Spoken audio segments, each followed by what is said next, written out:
We're live here at Blueprint, Las Vegas, with some of the biggest innovators in real estate, technology, investing, you name it. And here with my friend, Patrick Antrim. He knows a lot about a lot of different things.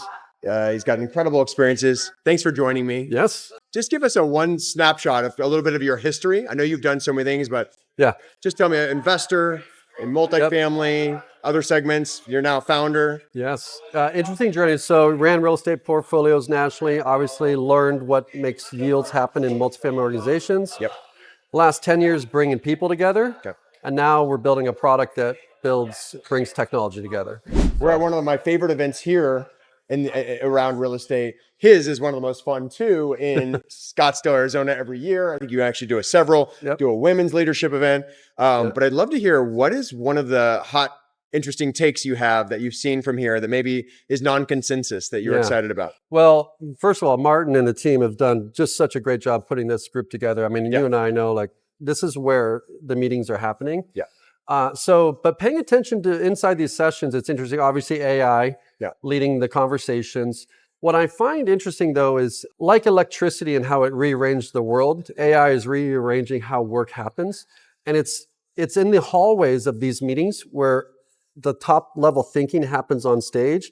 But when you get close, like in conversations that we're having right now, where you get to the real use case for the business. Yeah. I think that's really what's different, is like there's so much broad application to this. Mm-hmm. It's like, how do you get connected to the right people to then move it? Like, what's useful for your business? Yeah. That's the biggest challenge right now. I think I saw earlier your great synopsis of what you said is that just topical, but like Brett Hargraves did a deep dive, and he was using exact case studies for some of these adaptive reuse and technologies. And so I'm curious, can you tell me a little about, are you working as an app store for real estate? Yeah, so think of it like an app store for multifamily, right? Okay. So we are bringing all the technologies together. So anything with an API, we want to make those applications better when they talk to each other. So moving data from system A to system B. Yeah. But you have to start thinking about all the work that happens outside the property management system, right? And so what I'm hearing and what I'm seeing is that there's a lot of conversation around frontier, big things happening in AI.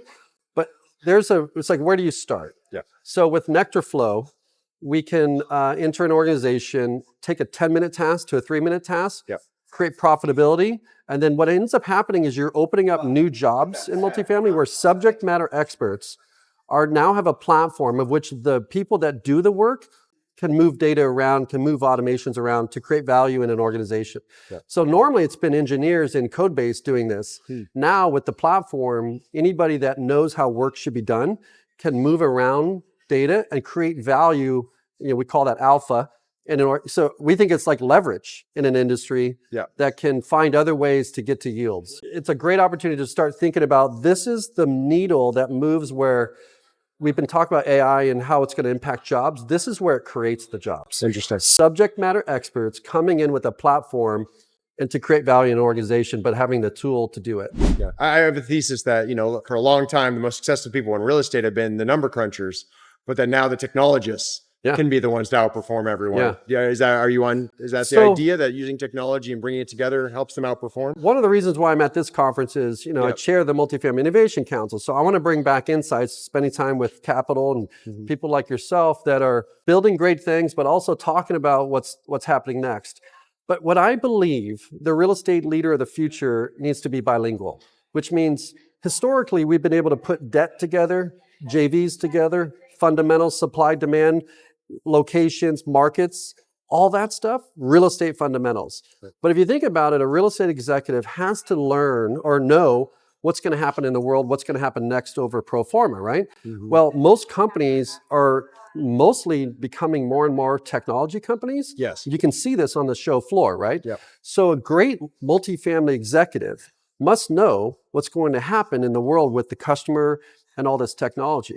So instead of just saying, hey, that's IT's job, it's now, how does an executive get skilled up on the technology, where that leverage is in the business, so they can create and find that value for their LP investors and the partners that they're working with. So amazing. I think guys like you and I bring together, obviously, capital and people, but now it's the education that's required to look at what can we do to skill up those leaders so they can make great market decisions for those investment portfolios. Awesome. Well, thank you so much for coming and give us a sneak peek into this fall, your next event. Something new for this year? Yeah, I mean, we're doing some really great things with Stanford. I'm bringing in the head of talent and organizational capability, the former of Microsoft, to lead people through change. This is at the Multifamily Innovation and AI Summit that's happening in December. What's special about that is what I'm seeing is all this technology that's happening, but at the end of the day, it needs to solve a problem in the business. So what we're focused on is the change that happens. And there's two paths forward. There's radical change, or there's systematic, incremental, status quo. We'll wait to see what everybody else does. And there's real business risk, both sides of that equation. So what we're doing at that summit is we're bringing the smart minds together and the people that have moved enterprise organizations through those types of changes. And we're equipping those multifamily leaders for that success. And how that works is it's resistance. So when you're introducing a new product, we end up with resistance. We're going to help people move through resistance in a productive way that makes value for the organization. And that's what we're going to do to help those leaders at the summit. What it's really about is solving problems continuously. It is. It's exciting times to be in multifamily. I think it's one of the greatest wealth building opportunities of our lifetime. And I don't think a lot of people have realized that yet. Yeah. Awesome. Thank you, Patrick. Good to see you. Talk soon. Yeah.